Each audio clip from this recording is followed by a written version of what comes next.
Journaliste. Tout ça, ils l'ont échappé. Consultant. C'est quand même pas une petite affaire. Auteur. C'est moins politiquement populaire. Francis Gosselin, pour savoir et comprendre l'économie. Bonjour Francis. Salut Mario. Alors, c'est une nouvelle majeure, c'est plus une nouvelle, en fait, c'est une nouvelle qui se complète. Là, c'est une transaction qui date de je sais plus combien d'années, mais qui s'est complétée officiellement aujourd'hui. Microsoft qui achète le spécialiste du jeu Activision Blizzard.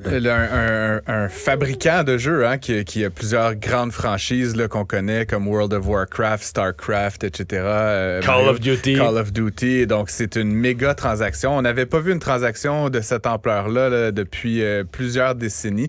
On parle quand même de 69 milliards de dollars. Là, Puis les autorités réglementaires en Europe, en Amérique du Nord, ont vraiment hésité avant de dire oui à ça. Ben, c'est ça la nouvelle là, aujourd'hui, c'est que finalement, là, via l'assentiment de l'autorité anglaise, là, britannique, là, finalement, c'était le dernier obstacle qui restait pour que la fusion puisse se réaliser. Et donc, ce qu'on apprend, donc, c'est que ça va se faire. Moi, Mario, j'ai jamais été bien fan de cette fusion-là, évidemment, parce que c'est... Pour toi, c'est une mauvaise nouvelle dans le domaine du jeu. Là. Ben, tu sais, je veux dire, moi, je joue à des jeux régulièrement, puis, tu sais, en l'occurrence, j'ai une PS5, là, puis c'est pas parce que j'ai Sony tatoué nulle part, mais tu sais, j'ai acheté ça à un moment donné, puis évidemment, à chaque fois qu'on voit des fusions comme celle-là, où tu as un fabricant de console qui achète un éditeur de jeux, ben, ce qu'on peut anticiper, c'est qu'éventuellement, les jeux de cette marque-là ne seront plus disponibles sur d'autres consoles, donc là, il va falloir acheter une deuxième, puis une troisième console. Donc, le monde idéal pour le consommateur, c'est que les fabricants de jeux restent indépendants et vendent leurs jeux sur toutes les consoles. Le monde idéal pour Francis Gosselin, le monde idéal pour Microsoft, c'est pas ça. Comme je te dis, ça dépend de ton point de vue. Puis pour les actionnaires de Microsoft, c'est certainement une très bonne nouvelle. Mais encore une fois, puis là, tu sais, dans les ententes, là, telles que je les comprends, Mario, c'est qu'il y a des périodes de 10 à 15 ans pendant lesquelles Microsoft s'engage à garder les jeux disponibles. Mais c'est toujours la même chose. Il va venir un jour, dans 10 ans, là, tu sais, que cette date-là va arriver, où éventuellement, les jeux seront plus disponibles. Et donc là, il va falloir qu'on ce que vous entendez, vous voyez, c'est bébé Francis. Ouais, bébé Francis en studio. Qui vient aider, assister, ça, puis apporter quelques précisions au chiffre exact. Lui, dans 10 ans, il va acheter des jeux vidéo. Oui. Il va être obligé tu vas lui acheter des jeux vidéo.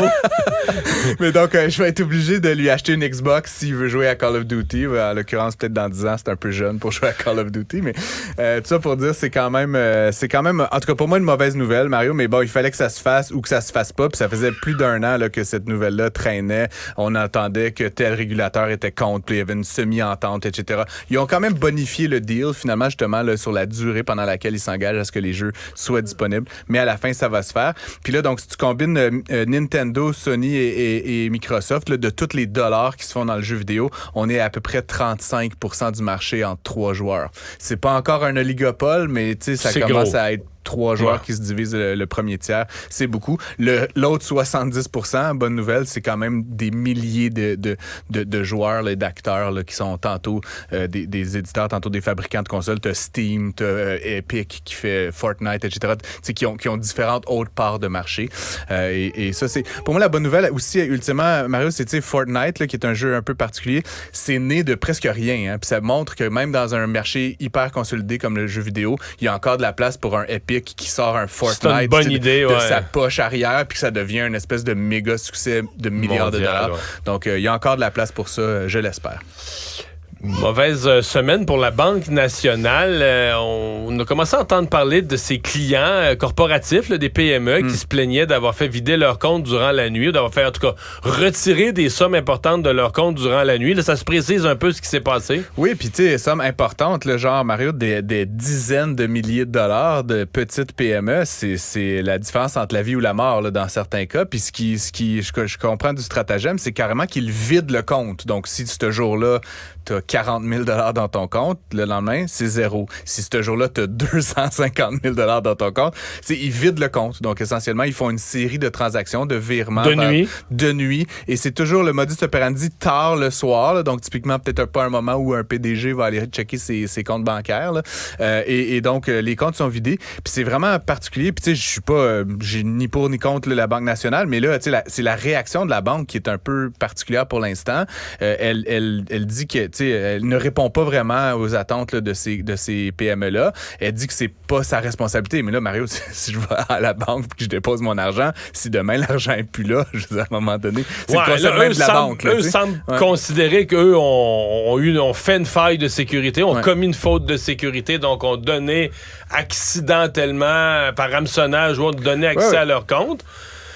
Ils disent que s'ils récupèrent l'argent, ils vont leur redonner. Une affaire, c'est pas trop rassurant, là. Ben, tu sais, c'est comme dans un monde du Far West, Mario, là, si j'allais déposer mon 100$ à la banque puis qu'il y avait un cowboy qui venait puis qui volait ou un bandit qui venait voler le 100$, la banque me devait encore 100$. Là, tu comprends? Comme le concept de dépôt bancaire, la banque est supposée te le garantir, l'argent qui est là, s'il se fait voler. Puis là, justement, c'est à qui la faute, là, éventuellement. Mais moi, je peux pas croire, Mario, qu'il y a pas des mécanismes qui font que quand une transaction ou une série de transactions sur 250 000 $, il n'y a aucun drapeau qui se lève. Ce matin, LCN, je parlais à un spécialiste, et à cette question-là, sa réflexion à lui, c'était qu'il existe, via l'intelligence artificielle, des mécanismes déclencheurs sur les cartes de crédit. Exemple, si toi, là, je sais pas, tu fais ton épicerie, tu vas chez IGA dans ta ville. Ça m'arrive souvent, même.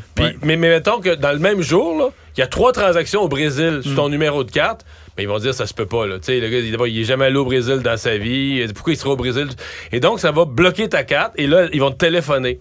Mais il semble que ça n'existe pas parce que là, dans le cas présent, dans des PME, des rafales de transactions pendant la nuit, ça aurait pu, comme on dit, popper. Là, ça aurait dû. Puis c'est là où, ultimement... Même mais ça a l'air qu'il l'a pas pour les comptes de banque. Il y a juste ça pour les cartes de crédit. Fait, comme je dis, responsabilité, pour moi, côté certainement, en partie, en tout cas, de l'institution financière. Puis là, l'enjeu, là, c'est ultimement, je pense que le gouvernement va devoir s'en mêler parce que, je veux dire, une PME qui avait 250 000 $ dans son compte, c'est possiblement la paye de plusieurs centaines de personnes, Mario. Je veux dire, si l'argent réapparaît pas, la compagnie, elle va fermer. Là, tu comprends? Comme je dis, il n'y a pas... c'est ton fonds de roulement. Les compagnies qui font 1 million ou 2 millions de chiffre d'affaires, tu leur enlèves 250 000, il n'y a pas... ils survivent pas à ça. Fait que là, je veux dire, est-ce que cette histoire-là, qui est un peu abracadabrante, va mener à une série de faillites d'entreprises? Je peux pas m'imaginer que le gouvernement, que M. Fitzgibbon n'est pas à l'écoute d'un truc comme ça. Mais en même temps, la Banque nationale, c'est la confiance de ses clients, tes clients plus la clientèle d'affaires. Exact. Puis là, on en parle à l'émission, c'est un journal de Montréal en titre là-dessus aussi. Je pense que ultimement, ça coûte plus cher à la Banque nationale actuellement là, de ne pas prendre les devants sur cette station-là que de le faire. Fait qu'en tout cas, je souhaite qu'il y ait une résolution rapide à cette situation-là. Comme je dis, parce que ayant été mon entrepreneur moi-même puis connaissant beaucoup d'entrepreneurs, c'est pas juste une question que le 250 000 $ à terme, il va te mettre dans le trouble. C'est demain, il va te mettre dans le trouble. Tu sais, la paye, elle passe le mercredi soir. Elle passe pas. Les employés sont pas payés. Là, c'est le walk-out, c'est la grève. Ça arrête. Non, il faut qu'il y ait une résolution en 48 heures. Là, ça peut pas être une affaire de 2-3 mois. On va vous revenir. Là, et donc, encore une fois, comme je dis, j'accuse pas la Banque nationale là-dedans. J'accuse personne. Mais je pense que des situations comme celle-là, on va les voir de plus en plus. J'appelais ça un peu le moment Desjardins de la Banque nationale. Tu te rappelles, il y a quelques années, Desjardins. Bon, là, c'était un employé de Desjardins. Donc, clairement, la faute était localisée à quelqu'un. Mais tu sais, je trouvais dans les premiers jours, Desjardins avait un peu tardé. Mais à un moment donné, ils ont pris le dossier en main puis ils ont dit, OK, guys, on va pas laisser ça traîner pendant des mois et des mois. Fait qu'ils ont pris une pléthore d'actions, collaboré avec l'AMF, etc. Puis d'ailleurs, je serais bien intrigué de savoir ce que l'Autorité des marchés financiers fait là-dedans. Fait et surveille, à ce moment-ci, t'as raison. On a parlé dans mes émissions ici ou à LCN 1000 fois de l'Ozempic, toujours du point de vue de la santé, de la perte de poids. Mais à chaque fois, on dit la popularité d'Ozempic, ça se reflète aussi sur l'entreprise qui est propriétaire du brevet. C'est incroyable. Puis tu sais, c'est drôle. Honnêtement, c'est drôle, tu le dis, puis je t'ai écouté en parler à d'autres tribunes. Moi, je n'ai jamais parlé de ça avec toi, puis pourtant, c'est un sujet que je suis avec beaucoup d'attention depuis plusieurs mois. C'est donc une compagnie danoise qui fabrique donc ce médicament-là, qui est l'Ozempic, qui est comme un médicament... C'est une compagnie danoise. Puis c'est comme magique, l'Ozempic, là. Puis là, c'était créé pour le diabète, puis on s'est rendu compte que ça faisait de la perte de poids. Ben oui, ça diminuait l'appétit, ça changeait le métabolisme du sucre. Puis là, j'écoutais le New York Times, le Daily, leur podcast quotidien, puis apparemment, c'est bon aussi pour l'alcoolisme. Là, c'est comme genre, tu sais, tout le monde va prendre Ozempic demain. Tu sais, c'est comme, c'est quoi ton problème, Ozempic? Puis là, donc, grosso modo, la compagnie a fait... Ça coûte cher, là. Ça coûte cher, mais ultimement, c'est pour régler des problèmes d'obésité qui t'emmènent éventuellement d'autres problèmes de santé. C'est pour régler de l'alcoolisme qui peut avoir des conséquences très négatives. Éventuellement, Mario, ça peut avoir... tu sais, ça peut être justifiable du point de vue financier. Et donc, grosso modo, la compagnie Novo Nordisk, donc, qui fabrique l'Ozempic, elle a révisé ses prédictions de croissance. C'est complètement fou. L'année dernière, elle a fait 35 milliards de dollars de revenus. Elle annonce qu'elle attend une croissance de son chiffre d'affaires de l'ordre de 38 38 sur 35 milliards. Mais c'est des taux de croissance qu'on voit dans les petites startups.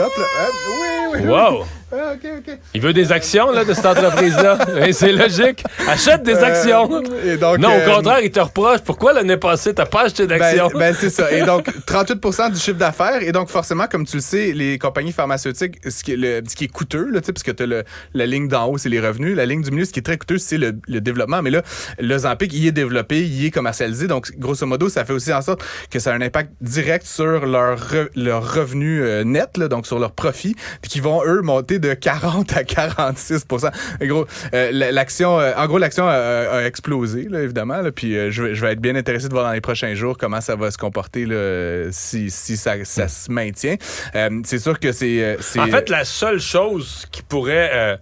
ralentir la croissance. Moi, je pense que les besoins sont là. Évidemment, si on découvrait des effets secondaires, là, mais l'autre affaire, c'est qu'il y a des compétiteurs. Là. Je pense qu'il y a la compagnie américaine Eli Lilly. Il y en a d'autres qui arrivent avec des produits à peu près semblables. Là, oui, tout à fait. Mais là, il y a comme une espèce de phénomène. Puis c'est là c'est ce qui est particulier aussi, Mario, c'est que au Canada, par exemple, on n'a pas le droit de faire la publicité directe d'une marque de médicaments. Là, on en parle parce que c'est factuel puis économique. Mais tu peux pas avoir une pub là, acheter Ozempic. Aux États-Unis, c'est permis, ce genre de pratique-là. Puis Ozempic a vraiment planté un drapeau. Là. Le monde, puis même au Québec, là, je connais des omnipraticiens, les gens, ils vont puis ils demandent Ozempic. Il y a comme une reconnaissance de marque que même si Eli Lilly ou Pfizer ou Moderna lançaient un truc similaire demain matin, ils ont planté le drapeau dans leur espèce de C'est un peu comme ce que Viagra avait fait à l'époque. Là. Exact. Je suis sûr qu'il y a eu plein d'autres produits, mais il y en a un dont tu as retenu le nom. Donc, là. écoute, tant mieux pour ceux qui avaient des actions de cette compagnie-là. Là, le party est un peu comme fini, on va dire, en termes de rendement sur les actions. Mais encore une fois, il pourrait y avoir, si ça se poursuit, cette espèce de vogue et d'enthousiasme là, pour le médicament, le Ozempic, ça pourrait continuer de faire des petits puis de générer des super beaux profits pour cette entreprise-là. Merci, Francis. J'en prie. Au revoir.